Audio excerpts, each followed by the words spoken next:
Dear students, आज हम hand shaking theorem को और आइसोमॉर्फिक ग्राफ को डिस्कस करेंगे और इसके अलावा डिफरेंस को भी देखना है वॉक, ट्रेल, पाथ, साइकिल और सर्किट का इन ग्राफ थ्योरी में। पहले हम देख लेते हैं हैंड शेकिंग थ्योरम को।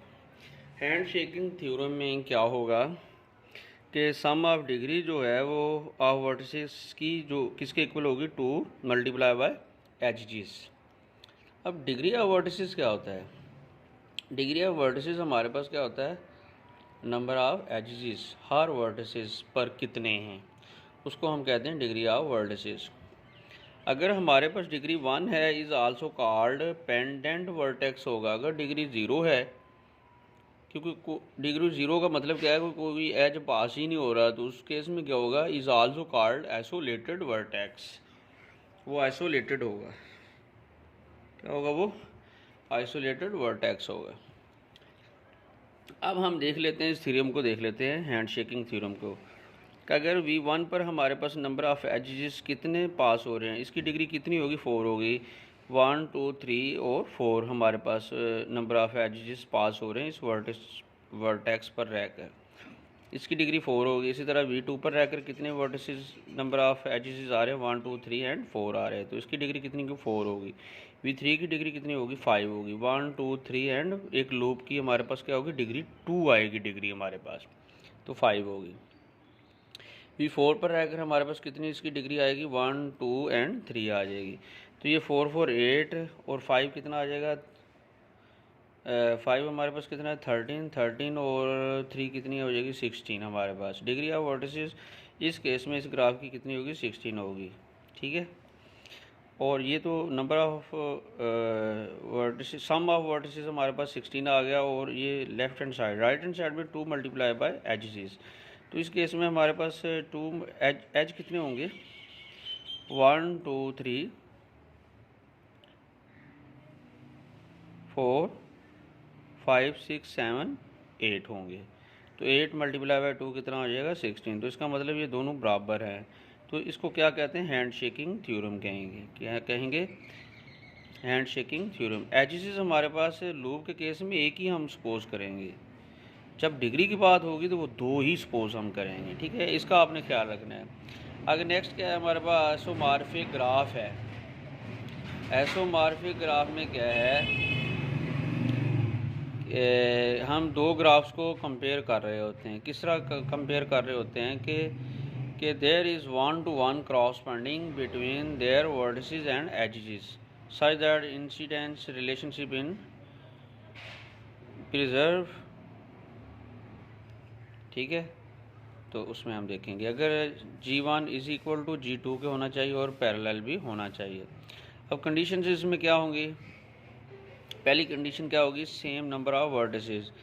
सेम नंबर ऑफ वर्टिसेस से क्या मुराद है, अगर ग्राफ जी एक ग्राफ G1 है उसके और G2 के वर्टिसेस सेम होने चाहिए। अगर 5 हैं G1 के तो G2 के भी 5 वर्टिसेस होने चाहिए। सेम नंबर ऑफ एजेस का क्या मतलब है, अगर G1 एक ग्राफ है उसके अगर एजेस हमारे पास 6 हैं तो G1 के तो G2 के भी एजेस 6 होने चाहिए। Equal number of vertices with same degree, तो equal number of vertices with same degree कि दोनों ग्राफ्स के G1 के जितने वर्टिसेस हैं एक सीक्वेंस में जो हम लेना चाह रहे हैं, तो उनकी G2 में जितने ग्राफ्स हमारे पास होंगे उनके जितने भी वर्टिसेस होंगे उनकी डिग्री क्या होनी चाहिए, सेम होनी चाहिए। दोनों ग्राफ्स की हर वर्टिसेस की जो डिग्री है वो सेम होनी चाहिए, जो भी हम पास कर रहे होंगे। दो ग्राफ्स में हम देखें same degree sequence and same cycle vectors, वो भी सेम होने चाहिए, उनकी सीक्वेंस भी सेम होनी चाहिए। तो ये 4 कंडीशंस हैं, अगर वो हमारे ग्राफ में क्या कर रही हैं, फॉलो हो रही हैं, तो वो आइसोफॉर्मिक ग्राफ होगा, ठीक है। हम देख लेते हैं एग्जांपल्स ऑफ आइसोफॉर्मिज्म ग्राफ। ये दो हमारे पास क्या ग्राफ हैं, एक G1 है एक G2 है। G1 में हमारे पास एक ग्राफ है, उसके वर्टिसेस क्या हैं, V1 V2 V3 V4 V5। Number of vertices हमारे पास इस केस में कितने आ रहे हैं, 5 आ रहे हैं, और नंबर ऑफ एजेस कितने आ रहे हैं, 1 2 3 4 5 एंड 6 आ रहे हैं। G2 ग्राफ को देख लें, इसमें हमारे पास कितने वर्टिसेस आ रहे हैं, 5 आ रहे हैं। V1 V1 dash V2 dash V3 dash V4 dash V5 dash 5 vertices आ गए। नंबर ऑफ एजेस कितने 1 2 3 4 5 एंड 6 आ जाए। तो इसका मतलब ये हुआ कि ये ग्राफ हम एग्जांपल के तौर पर ले सकते हैं एसओ फॉर्मिक ग्राफ के लिए, क्योंकि सेम नंबर ऑफ वर्टिसेस हैं, सेम नंबर ऑफ एजेस हैं दोनों ग्राफ्स के। तो इसको में तो पहली जो कंडीशन है वो क्या है, both graph G1 and G2 है 5 वर्टिसेस। नेक्स्ट की कंडीशन क्या हो रही है, पास हो रही है कि both graph G1 G2 have 6 edges. तो बिल्कुल ठीक है, ये एसओ फॉर्मिक ग्राफ में हम लेंगे, ये कंडीशंस हैं हमारी। नेक्स्ट क्या है, both graph G1 G2 number of vertices with the same degrees, तो वो सेम है हमारे पास। अगर हमारे पास क्या है DV1, इसमें नंबर ऑफ वर्टिसेस कितने 3, तो DV1 डैश में नंबर ऑफ वर्टिसेस में डिग्री कितनी 3 है। DV2 वर्टिसेस में डिग्री कितनी 2, तो डिग्री किसकी V2 डैश की डिग्री कितनी 2 है। D3 में 3 है, D3 डैश में 3 है, D4 वर्टिसेस में डिग्री 3 है, D4 डैश में हमारे पास कितनी डिग्री है 3 है। इसी तरह D5 में डिग्री 1 है, D5 डैश में हमारे पास डिग्री कितनी है 1 है। तो ये भी कंडीशन लाई कर रही है। आगे क्या है, having same degree sequence and same cycle vertices, same बिल्कुल सेम ही है हाउ वर्टिसेस पर, ये भी कंडीशन यहाँ लाई कर रही है। Hence we prove that G1 and G2 have are isomorphic to each other. ठीक है, नेक्स्ट जो हमारा टॉपिक है वो क्या है, difference between the walk trail pass circuit and cycle in graph theory. अब इसमें हमारे पास क्या है, ग्राफ है, उसमें हमने ट्रैवल करना है। जिस तरह बंदा सफ़र कर रहा होता है कि इनिशियल टू फाइनल, मतलब अपनी मंजिल पर पहुंचना चाह रहा है, कोई भी मंजिल हो सकती है, तो ग्राफ में कोई भी मंजिल हो सकती है उसकी, तो इसको हम देखेंगे। ठीक है, वॉक है we write vertices and edges combinations, no edge can appear more than 1, कोई एज एक से ज़्यादा अपेयर्स नहीं होंगे वॉक्स में। ठीक है, डुप्लीकेशन नहीं आएगी उसमें, अगर आएगी वो वॉक नहीं होगा। टाइप्स ऑफ वॉक है ओपन वॉक और क्लोज वॉक। ओपन वॉक का मतलब क्या है, if initial vertices and final vertices are different. Close walk में क्या है, if initial vertices and final vertices are same. Open walks का मतलब क्या है कि अगर हम ट्रैवल V1 से V2 V3 तो यहाँ तक कर सकते हैं, ठीक है, कहीं भी रुक सकते हैं, तो उसको हम कहेंगे ओपन वॉक। अगर क्लोज वॉक में क्या है कि हम दोबारा उसी पॉइंट पर आ जाए, अगर V1 से स्टार्ट कर रहे हैं तो इधर ही दोबारा हम घूमकर इसी पॉइंट पर आ जाएं, उसको क्लोज वॉक कहते हैं। ठीक है, उसको क्या कहते हैं, क्लोज वॉक कहेंगे। कि हमारे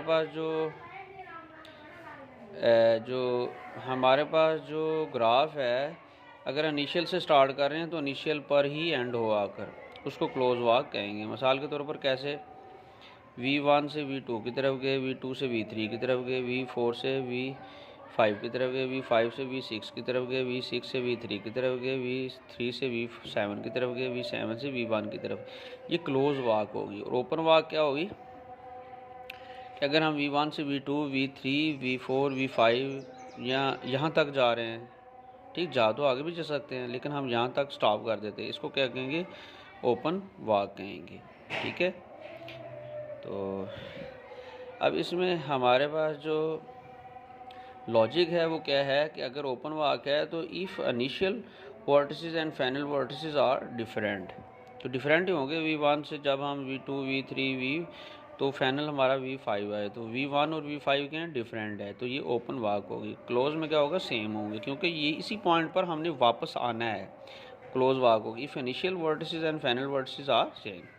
मिसाल के तौर पर कैसे कि V1 से V2 की तरफ गए, V1 से ये, अब वॉक में हम क्या लिखते हैं कि वर्टिसेस और एजेस को कम्बिनेशन को हम लिखेंगे। ठीक है, जिस तरह यहाँ V1A V2B V3C V4D V5E V6F V3G V7H V1 आ गया। तो V1 से V1 तक ही अगर हम भाग जाएंगे तो उसको हम वो क्या होगा, हमारे पास क्लोज वाक की डेफिनेशन होगी। क्लोज वाक, ये क्लोज वाक भी कह सकते हैं इसको। तीसरा ये है कि V1 के यहाँ से हम V1 से V1A, V2B, V3G, V7H, V1 तक आ गए, जिस तरह यहाँ है। तो ये क्या होगा, हमारे पास क्लोज वाक होगा। क्या होगा, ये क्लोज वाक की एग्जांपल होगी। We move initial vertices and end to the initial vertices. Initial vertices से फिर एंड भी जो होगा वो इनिशियल वर्टिस पर ही होगा, उसको हम क्लोज वाक कहते हैं। नेक्स्ट क्या है, ट्रेल। अब ट्रेल में क्या होता है कि no edges repeats and vertices are repeated. Edges जो होते हैं वो क्या हो सकते हैं, रिपीट हो सकते हैं, लेकिन वर्टिसेस, एजेस जो हैं वो रिपीट नहीं हो सकते ट्रेल में, लेकिन वर्टिसेस रिपीट हो सकते हैं। ठीक है, ये किस में होगा, ट्रेल में होगा। ओपन ट्रेल क्या होगा, initial vertices and final vertices are different. Close trail में क्या होगा, initial vertices and final vertices are same. क्या होंगे, वो सेम होंगे। तो इसकी एग्जांपल देख लेते हैं कि A1 हमारे पास A है, वर्टिस B है, C, A1 B2 C तक आ गए। तो ये कौन सी होगी, ओपन ट्रेल की होगी। क्लोज ट्रेल में क्या होगा कि हम उसी पॉइंट पर अगर आ जाते हैं, वो क्या होगा, क्लोज ट्रेल होगा। अगर हम A1 से B, A1 B2 C3 A पर अगर आ रहे हैं तो वो क्या होगा, क्लोज ट्रेल होगा। जिस तरह A1 B2 C3 A अगर आया, is also called close trail. Open trail क्या होगा कि A1 B2 C is a open trail, क्योंकि हम उस पॉइंट पर दोबारा नहीं आए। ठीक है। पाथ में क्या होगा कि vertices are not repeated, vertices जो हैं वो रिपीट नहीं होंगे पाथ में। Close path is also called cycle. ठीक है। और बाकी जो कह रहा है साइकिल क्या होगा, क्लोज पाथ में साइकिल, जो साइकिल होगा वो उसमें क्लोज पाथ होगा। ठीक है। तो क्लोज पाथ में, पाथ का क्या मतलब है, जिसमें वर्टिसेस रिपीट नहीं होंगे। एजेस रिपीट हो सकते हैं।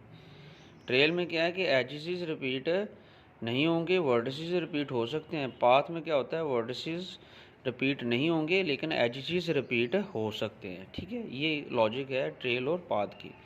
साइकिल क्या होगा, क्लोज पाथ उसमें होगा। सर्किट में क्या होता है, क्लोज ट्रेल होता है, क्लोज ट्रेल होगा। खुदा हाफिज़।